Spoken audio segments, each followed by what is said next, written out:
Okay, good morning, everybody. This is Big Positivity FM, featuring Dr. Ranjith Ramasamy, who is based out in Dubai, I believe. He specializes in urology and sexual health.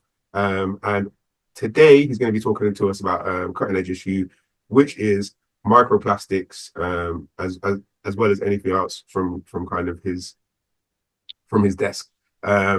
So I'm just going to ask now, if this is your first time joining us or your millionth time joining us, hit the subscribe and follow button, whether you're on Spotify, YouTube, Facebook, or whatever.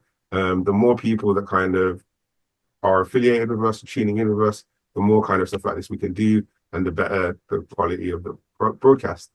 Thank you. All right. Thanks, Josh. Thanks for having me, and thanks for the listeners on the podcast. So I'm a reproductive urologist, and I specialize in men's sexual health and reproductive health. And I focus on men who have problems with erectile dysfunction, ejaculatory dysfunction, decreased libido, Peyronie's disease, and most importantly, male fertility and male infertility, which is growing probably at an alarming rate. And I'm very happy you're talking about the concept of microplastics. One of the, should I say, holy grails of, or the frustrating parts of my practice is when we don't know what the underlying issue is. A guy comes into your office, he has a low sperm count. We've done all of the routine basic investigations, ultrasound, imaging, blood tests, and everything comes back normal, and we don't know why he has a low sperm count. A guy who is unable to get an erection, or is able to get an erection but cannot maintain the erection properly, he's for sure it's not in his head, and has declined over time without any underlying medical problems, no hypertension, no diabetes, no obesity, leads a healthy lifestyle, exercises regularly. He's like, Doc, my erection is not as strong as it used to be, or I'm not able to get one. I don't see morning erections, and we don't know why. And I think that is the most frustrating part of our clinical practice, when we cannot give patients answers on why problems with both sexual health and reproductive health happens. And so in my quest for identifying this box of unknowns, we wanted to specifically look at environmental factors. What has happened in the last decade or two that did not happen in our parents' generation? And so two things that I'd love to at least discuss is one, we are drinking from plastic water bottles. We are eating from plastic food containers. We are microwaving food from plastic containers. Our utensils have become disposable, all out of a big convenience. We just refuse to use a non-disposable stuff, and we've resorted to microplastics for convenience reasons. And I think anytime society has advanced for the true purposes of convenience, without looking at underlying safety issues, or what impacts does it have on our human body, I think we put ourselves out there and risk potentially having adverse effects. So in my research, we said, what could microplastics, these are very small fragments of plastics and chemicals within plastics that can be found within tissues. We asked the question, could it be found within the penile tissue of men undergoing a penile implant, which is surgery for erectile dysfunction? And does it last in them a lot longer than we expect it to? And so interestingly, in about 4 out of 5 men that we sampled penile muscle tissue, we found various microplastics of all sizes present in them. And these are guys that are suffering from erectile dysfunction. I think the message there is that I don't think microplastics are causing erectile dysfunction. I don't want our listeners to take off the message, oh my gosh, this is going to cause. But I think the fact that we even find foreign substances, i.e. microplastics, in the penile tissue long after we either used it or didn't use it, I think is alarming. because we are not supposed to be finding these particles and microplastics within the penile tissue. A whole group of researchers from Nebraska about sometime in the summer of 2024 actually found microplastics within the testis. We're going to quickly get to the brain, which is Josh's primary interest. It's not supposed to be in the testis because the God designed two barriers in the human body for two organs and two organs only. Number one. Question. Sorry. Yeah. What was the name of that research post? Sorry. That was Delaware. Sorry, Detroit. You just said the researchers at a university. Sorry. Nebraska. Right. Nebraska. Yes. Okay. I'm just taking notes as you're speaking as well. Could you tell me a bit about kind of the ages of the people who you've tested with their testes and the microplastics, and also when you say microplastics, what does that mean? Is it like is it your normal kind of plastics that are like carbohydrate chains, and how do they interact with the body's kind of natural biological chemistry? No problem. So when you mean the word microplastics, these are obviously things that plastic fragments that cannot be seen with the naked eye. And these are somewhere in between 50 to 150 microns, so a little bit bigger than our small, or around the size of hair, which is about 100 microns. And so these can only be seen with obviously a very high-powered microscope. And these are the substances that are used to create the plastic containers. So phthalates, BPA, these were the fragments that we found within the penile tissue. And very similar, and the ages of these men that underwent surgery for erectile dysfunction were anywhere between 60 to 75 years old. And in the research that was done, where they found microplastics within the testis, these were young guys between 20 and 35 who were undergoing testis biopsies for infertility, and they found microplastics in there. What was more alarming about the testis was that we have two barriers within the human body, one for the brain called the blood-brain barrier, and the other for the testis called the blood-testis barrier. And when we saw microplastics enter through the blood-testis barrier, it was very, very alarming, because that's when we knew, oh my gosh, it can absolutely enter the testis as well. And so research quickly after that went to the brain, and I think now there are human studies in the brain showing that microplastics can be present in the human brain. So the question that you asked, Josh, what are these microplastics doing to the tissue? Is there a level beyond which it's causing pathology? I think we don't know the answers to any of those things. I don't think we know if there is a certain level beyond which pathology happens. Is any microplastics present inside these tissues causing adverse reactions? We don't know anything. I think we just definitely need more research. The fact that we have found these plastics in basically pretty much most tissues in the human body, I think is in itself an important finding that should now push researchers in the direction of finding, is there a safe level and what pathology is it causing? I'm not a science like specific kind of person, but I do remember learning about like substrates and catalysts and enzymes. Right.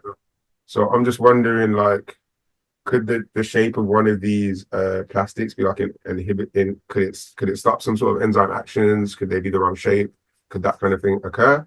Or absolutely, no, it can absolutely. I mean, I think the important thing that we need to know is that these are not supposed to be inside the tissue, right? Let's just start there. And then the fact that they are now residing within the tissue absolutely could impede blood flow, absolutely could decrease metabolism within these cells and the tissues, could absolutely be causing pathology, causing inflammation, scarring, fibrosis, because now the body will try to reject these quote foreign bodies and cause scarring and fibrosis. So I think they all could be potential downstream effects that can happen with these microplastics that reside within these tissues. And just as a correction, it wasn't Nebraska, it was New Mexico. That's the group of the researchers that found microplastics within the human testes. And then now I think moving on to the brain, Josh, you had a lot of interest with microplastics within the brain. So I think it has been found in the human brain, but I think very well done animal studies have shown that microplastics present in the brain can lead to cognitive impairment, potentially having its own association with Alzheimer's disease, can decrease blood flow to the brain, leading to potential risk of increasing strokes and so on. And so I think, like I said, again, I think this is the tip of the iceberg that we know about microplastics and its impact on all of the human organs. There is a large ice block under the ocean, which we still don't know. But I think more research needs to be done and more awareness needs to be created with podcasts like these for both the public to be aware, as well as for the scientific community to catch on to this. Perfect, Dr. Ramasamy.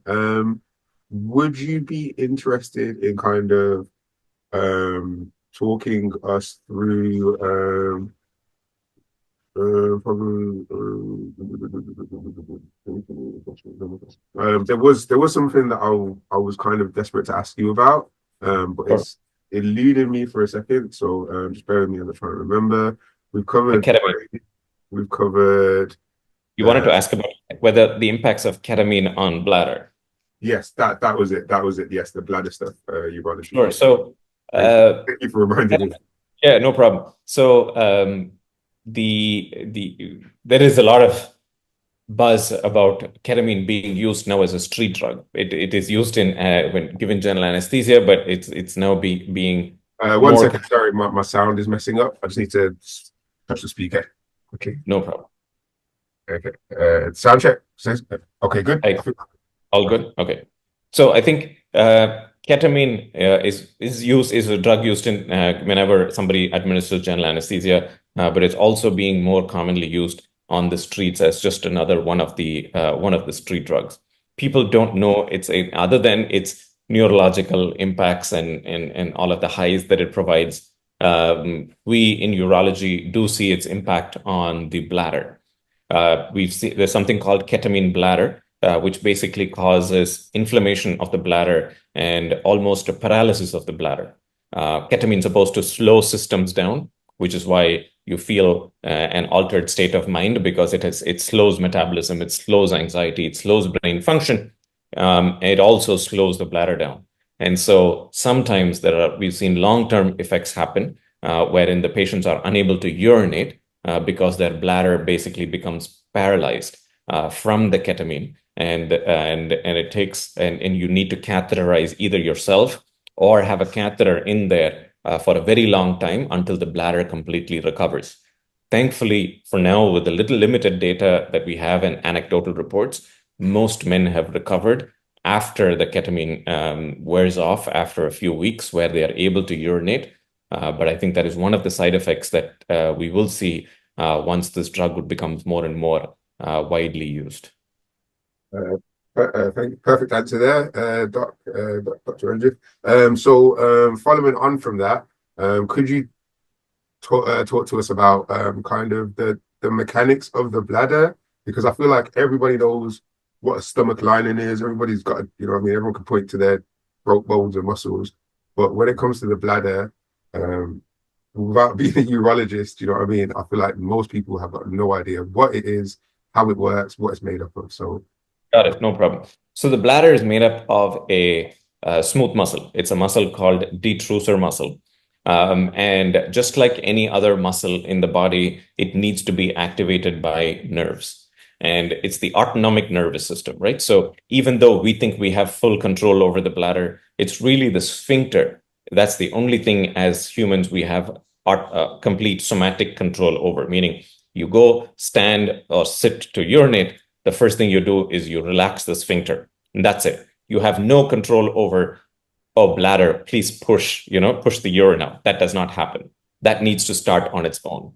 So the bladder smooth muscle is basically innervated by nerves from the autonomic nervous system. And one of the neurotransmitters called acetylcholine, which is used to cause most muscle contractions in the human body, is also the same concept. So it's not a very, oh my gosh, bladder muscle is like such a unique muscle in the human body. No, it's just like any other smooth muscle in the human body that is innervated by the nervous systems. All that people need to understand is that it's involuntary, meaning you do not have control over it on your own.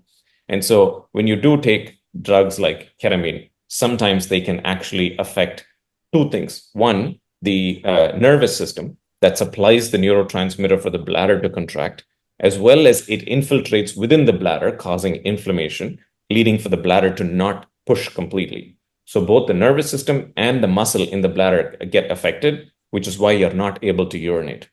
You'll still relax your sphincter just fine and wait for the urine to come out. But if the bladder doesn't contract, either because of an impairment in the nervous system or in the actual muscle of the bladder, you will not be able to urinate. Okay, perfect. So I also wanted to know more about the porous nature, because when I was researching the bladder, I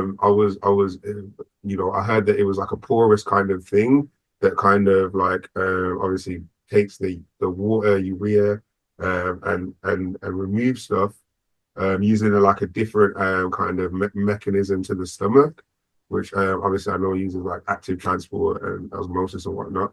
So could you maybe talk to me about kind of Sure, no problem. So sorry to be most grilling you like this. no. All good, all good. So most of the intricate mechanisms of how much urea is in the urine versus electrolytes and absorption, all of that, thankfully, the kidney does. The Okay. kidney is the master organ. Bladder is mostly a storage organ. It doesn't. It's not very smart. It doesn't say you go in, you come out. If it is inflamed and if there's lots of blood vessels around it, whatever you put into the bladder, some amount will seep through into the body. But for the most part, bladder is a storage organ. Whatever the kidneys put into the bladder through the ureters, which fill it with urine, it'll store it for you. All it does is just releases it. So it's very rare that the substances that get into the bladder through the urine will actually get absorbed. All of the mechanics and the brain behind urine happens in the kidneys. Okay. Okay. Okay. Perfect. Thank you, Doc. That was absolutely uh, riveting. Like that was really good, and I really enjoyed all of the answers. Um, So, thank you for taking the time out to come speak to us. Yeah, if there's anything else that you would like to kind of share with us about, anything, whether that be penis health or the weather or life or anything like that, feel free. No, I think we talked about microplastic. I think we just need to be cognizant as a society, in the concept of trying to get advanced society. I think we are taking steps back with the human body that we don't realize. So try not to use plastic. Try not to drink water from plastic bottles all the time if you can avoid it. Try not to microwave food containers. Try not to put very hot food in plastic containers. That's how takeout works. But try to avoid that if you can. Switch to paper, cardboard, some of those things. Try not to eat hot food with plastic spoons. You're definitely putting, microplastics, you're ingesting it. So just be very cognizant that, in an attempt to make our lives convenient, I think we should try not to destroy ourselves. So recently we saw that Donald Trump was advocating for the return of the plastic straw. And that's a no-no from you, Doc. Yeah. Yeah, I think we are taking some steps back. The alternative to having paper straws melt in our mouth is also not a good idea. Just try to avoid straws in general, I think would be my suggestion. Thank you so much, Doc. And hopefully, if there's like if everyone's like, we need you back or something like that, I'll be popping another message in your DMs or your email. And I hope you have a most blessed week. I hope I hope a million customers come to your practice, hopefully healthy or whatever. But thank you so much for taking time out to speak to little old me. And I was really blown away by your answers, your professionalism and everything. And yeah, thank you so much. Thank you very much, Josh.